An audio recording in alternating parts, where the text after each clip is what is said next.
The parents of two teens who died from methanol poisoning in Laos have slammed authorities after hostel workers who served the drinks that led to their deaths received fines of just $185.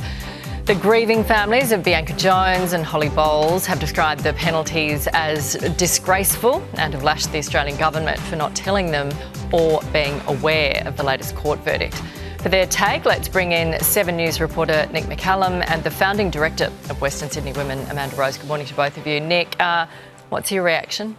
I saw the interviews last night of the two fathers, and let me tell you, it was absolutely heart-wrenching. I can understand their anguish. I can understand their grief. 10 people found guilty of destroying evidence, the evidence which led to the death of those two 19-year-olds were each fined $185. Clearly not enough, clearly adding to the family's pain, and to make it worse, they found out through the British family of another victim of these people. They weren't even told by the Australian authorities. The Australian embassy in Laos now must protest to the Lao government, and they've got to keep up on all these issues to keep the families notified, because it's just adding grief upon grief upon grief, and it's just wrong. Yeah, Amanda, the parents found out about the fines through a group chat with the families of the other victims.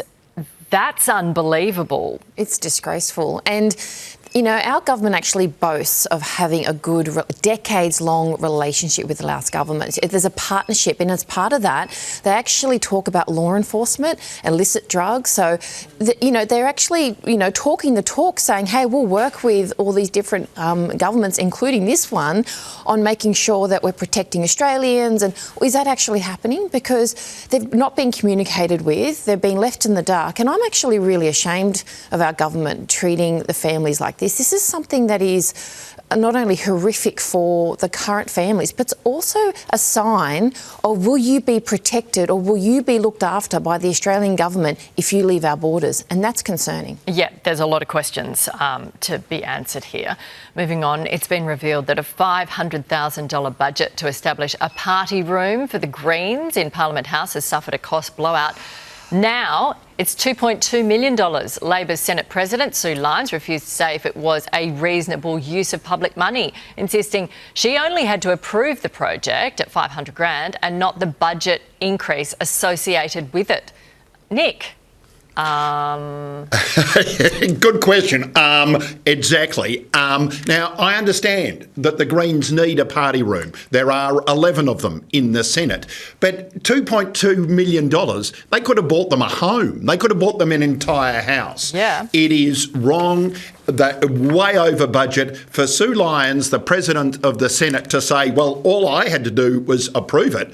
I didn't look at the budget. Well, that's absolving your responsibility, and it's just not good enough. As I say, there are plenty of committee rooms in Parliament. There are plenty of other offices that could have been changed, renovated to provide an adequate room for the Greens. 11 people to sit and meet once every week when Parliament's sitting.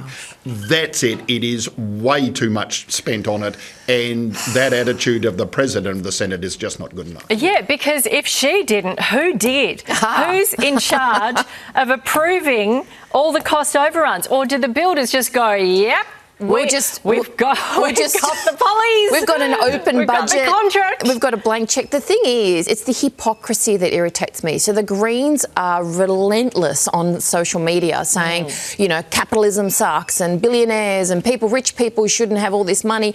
They're literally just taking, the mickey out of their followers and the Australian people by saying, hey, our $500,000 room is now $2.2 million. With $45,000 for a custom carpet. Yeah, and $153,000 on joinery. I mean, that's a lot of really good $43,000 is the minimum wage a year's wage for, say, a nurse or someone like that, and they're claiming that they advocate for these people, and they just spent that on carpet. The hypocrisy is mind-blowing. Well, and the president is kicking it down to a public servant, and that is just against all political principles. Well, Nick, you know, we had more response about the travel rorts before Christmas than I think any topic we have ever done on this show. So we're going to keep on this, and every time they go over budget or into some ridiculous budget, we're going to keep on cover all parties. It's in the file, don't worry, we're not going to leave this one. Finally, Australia's newest Super Bowl champion, Michael Dicko, has revealed which Aussie meal he'll be celebrating with after the Seahawks win against the Patriots. Post-victory, Michael told the reporters he couldn't wait to get home and that he was craving some chips with chicken salt and a palmy. Nick, a good Aussie boy, what's your go-to celebratory meal? Well, first of all, you can tell where he comes from. Clearly he comes from Sydney because it ain't a palmy. It's a palmer. Absolutely. No, when I was living overseas and I came back to Australia, literally got off the plane, went to the nearest bakery and got a meat pie, because that's one thing you simply can't get in America. You can, incidentally, get a palmy or a palmer, but it's an East Coast thing, not a West Coast where he lives in Seattle. Amanda, what would you celebrate with? Lemon meringue pie. Ah, they're sweet tooth. Go girl. Okay. No sharesies. Yeah.